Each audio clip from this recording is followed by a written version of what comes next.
Welcome to this shuffle dance transition series where I give you ideas of how to get in and out of very common shuffle dance moves so you can have more ideas to add into your shuffle repertoire and stop being so repetitive.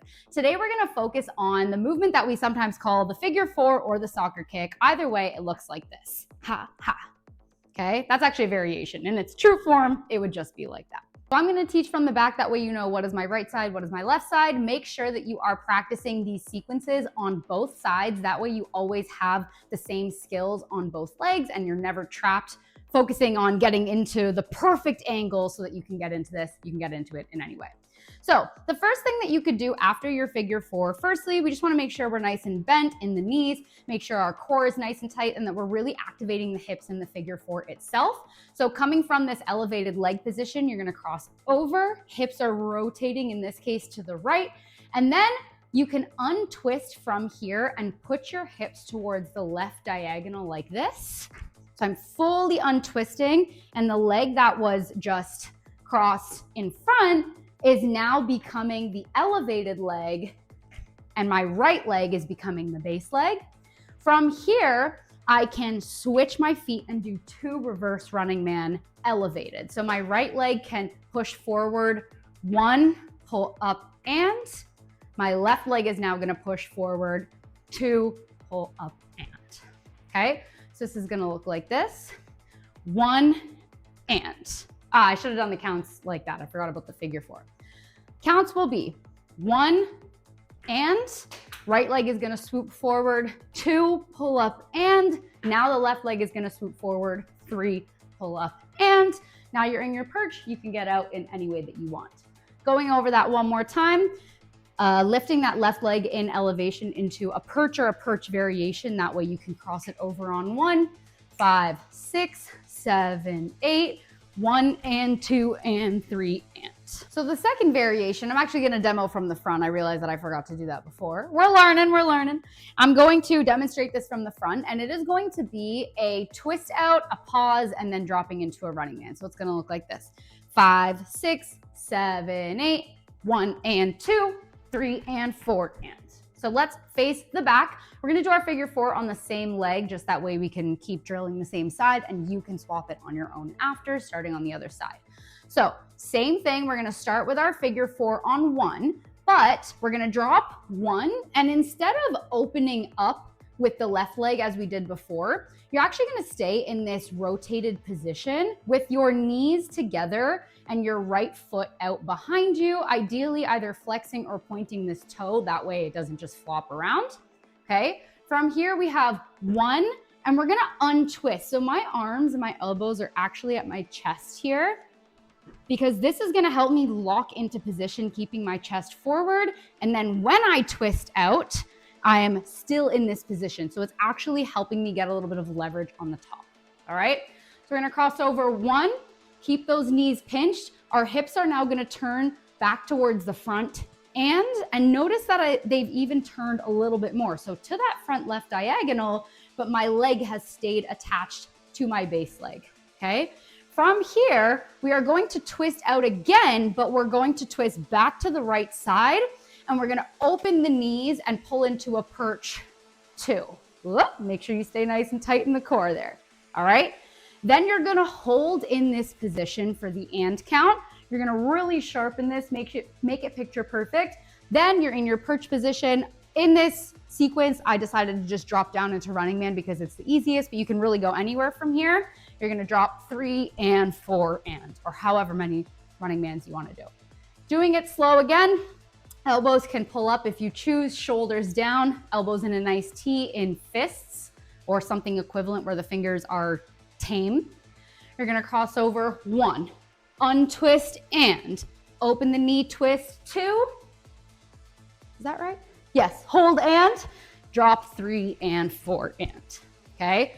Holding that half count is really important because it's very rare that we're in this perch position on a whole count or on a number. And if you notice, we land here on 2, right? So in the music, that's gonna go boom, boom. We're landing in this when the bass hits down, when typically we're actually here on the and count or that half count.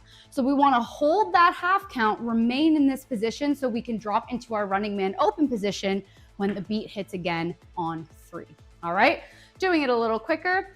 5, 6, 7, 8, 1 and 2, hold 3, 4 and. Okay, that pause is actually quite short. Just make sure that you don't rush through it. I have one final variation. This is a little bit more of an intermediate or advanced variation. It requires you to have really tight and clean spins, and it's gonna look like this.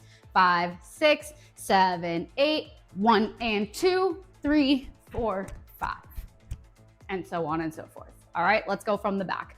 So we're doing the same starting point in our figure 4.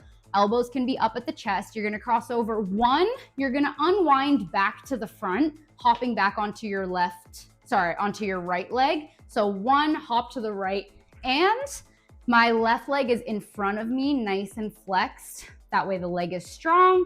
We're gonna do that again. We're gonna cross over on 2, and we're gonna hold for and. So similar to what we did before, but we're gonna hold here, 2, hold and. Now from here, you're gonna take this right leg that's elevated and you're gonna start rotating over your right shoulder. And this elevated leg is actually gonna turn onto the heel, okay?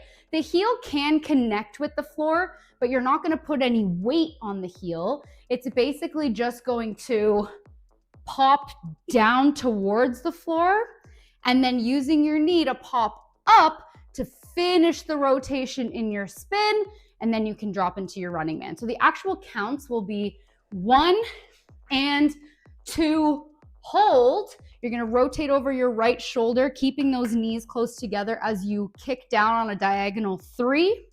You're gonna keep rotating and pull that knee up towards you and drop 4 and. Ideally, you'd probably do a few more running mans there just to stabilize. So I'll probably do 4 and 5 and 6 and you can do whatever you want after that. All right, keeping the core nice and tight through all of this. 5, 6, 7, 8, go 1 and 2, hold 3 and 4 and 5 and 6 and.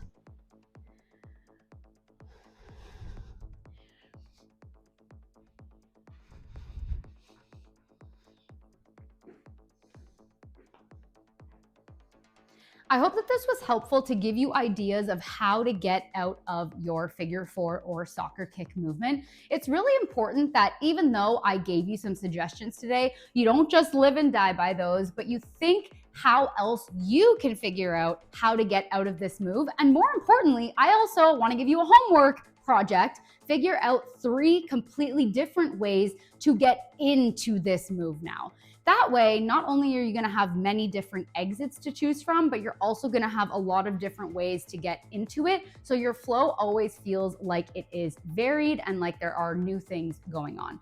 This is really important, especially when it comes to freestyle, because you're building different neural connections in the mind and muscle memory connections in the body that tells your body, hey, after I do my figure 4, look at all of these options that I have. And it really helps to create a non-repetitive freestyle. So that is my challenge for you. Let me know if you liked this style of video. I don't usually teach sequences on here, but it's a really important transition tool. And I think if we use it with that intention, we can go really, really far with them. So if you want any more information about how to become a strong, powerful, and confident shuffle dancer, go to shuffleshred.com, check out all of my courses where I break these types of things down in even more great detail. Obviously, we don't have all the time for that today.